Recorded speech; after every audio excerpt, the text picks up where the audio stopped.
Les sensacions que ens dona l'equip a aquest principi de temporada són molt bones.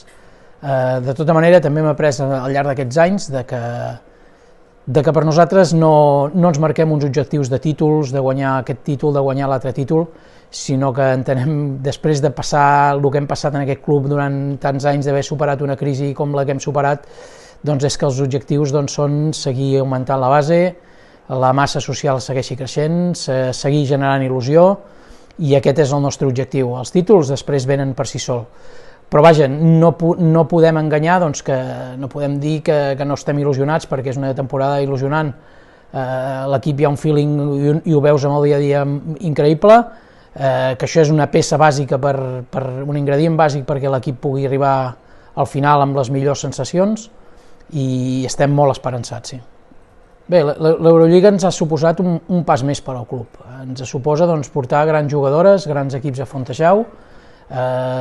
Penso que un equip femení té dos objectius, i renunciar a un factor social de tots els valors que ha de portar l'esport femení. Renunciar-hi penso que seria un flac favor. A part de guanyar els títols, a part de bon joc, un objectiu esportiu, tenim l'objectiu de seguir demostrant que l'esport femení pot enganxar, pot aportar cada vegada més gent a Fontejau, que ajudi a canviar una mica la societat, que ajudi també a canviar una mica els mitjans de comunicació, que l'esport femení segueixi es fent lloc en aquests mitjans i a tota la societat, i això és el que aporta l'Eurolliga. Demostrar que l'espectacle de l'esport femení és un espectacle que és un factor que s'ha de tenir molt en compte. Bé, penso que és un error voler valorar individualment cada fitxatge que s'ha fet i comparar-ho amb jugadores que han passat per Fontejau o que han estat 3 anys aquí. S'ha de valorar el funcionament d'un equip. Som un equip i podríem qüestionar-nos el fitxatge individual d'una jugadora o d'una altra, però penso que s'ha de valorar dintre un conjunt, i les sensacions que ens estan oferint aquest equip són molt bones.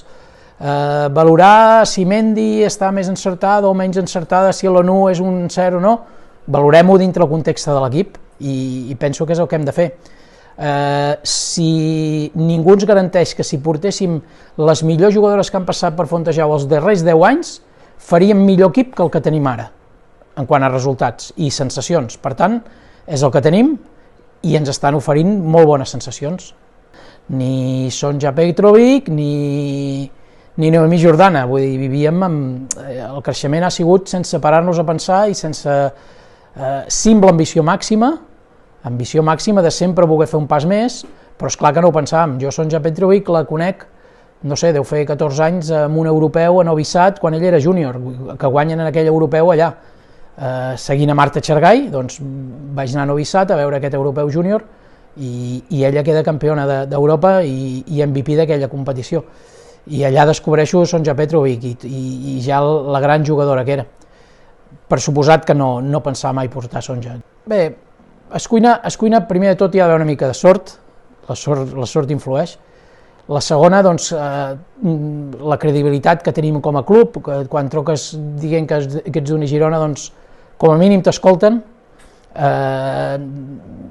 Ja no hem de vendre gaire el club, perquè tothom coneix Uni Girona, tothom coneix el seu tarannà, les jugadores coneixen que aquí estaran bé, la ciutat, ens hem fet un nom, hi ha moltes jugadores que han passat per aquí i que parlen molt bé de Girona, no? L'efecte sort és important, i després estar molt al cim esperant aquestes oportunitats, s'ha de ser-hi, has de ser en el moment clau per preguntar en el moment clau, no? Tant el fitxatge de Núria, per exemple, com el de Laia no van ser un sí a la primera, ni a la segona ni a la tercera, són molts anys d'anar preguntant per aquestes jugadores, i al final acabes trobant el moment i l'encaix perquè tot quadri i puguin venir. Bé, el club necessita seguir fent passes. El dia que aquest club deixi de fer passes, aquell dia estarem morts. L'equip segueix fent passes endavant, i fer passes endavant no vol dir guanyar cada temporada més títols, sinó seguir creixent. El club necessita directius nous, tot té cicles, els directius van passant per aquí, indubtablement algun dia deixarem de ser-hi alguns i en arribaran d'altres, però necessitem gent que arribi amb més ambició de voler arribar més lluny. nous patrocinadors, que s'assumin els vells patrocinadors i que apretin, que vulguin que la seva marca estigui en equips guanyadors i en equips amb uns valors i amb una bona imatge. Necessitem doncs, que les institucions es creguin més aquest projecte i que ho entomin com projectes de ciutat, no només de clubs, sinó de ciutat, que aquest valor sigui realment un referent, que s'ho creguin i que apretin i que demanin resultats socials i esportius. Necessitem tot això, si no aquest club s'aturarà i quan